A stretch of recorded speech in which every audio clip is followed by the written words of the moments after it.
আল্লাহ তাআলা যদি দয়া করে আমাদেরকে মাফ না করে, আমাদের বাঁচার কোনো উপায় নাই। আপনি কি ভেবেছেন আপনার নামাজ দিয়ে আপনি জান্নাতে যাবেন? আপনি তাহাজ্জুদ গুজার, সেজদা দিতে দিতে কপালে দাগ ফেলেছেন, এটা আপনারা জান্নাতে নিবে না। আপনি এলাকার সবচেয়ে বড় হাতেম তাই দানশীল, এই দানের ভরসায় বসে আছেন।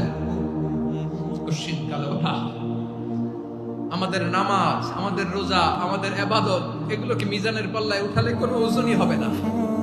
তবে আমাদের একটা কৌশল জানা আছে, আমরা আল্লাহর রহমতের ভিখারি।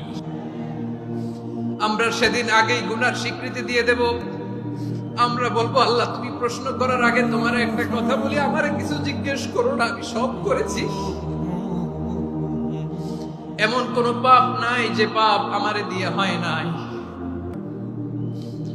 তোমার রহমত দিয়ে তুমি জান্নাতে পাঠাবা, তোমার দয়ায় জান্নাতে যেতে চাই, আমল দিয়ে না। পারবেন বলতে? কিয়ামতের দিন আমরা বলবো, আল্লাহ আমার আমল দিয়ে জান্নাত চাই না, আমি তোমার দয়া দিয়ে জান্নাত চাই। তোমার দয়া ছাড়া আমার কোনো উপায় নাই।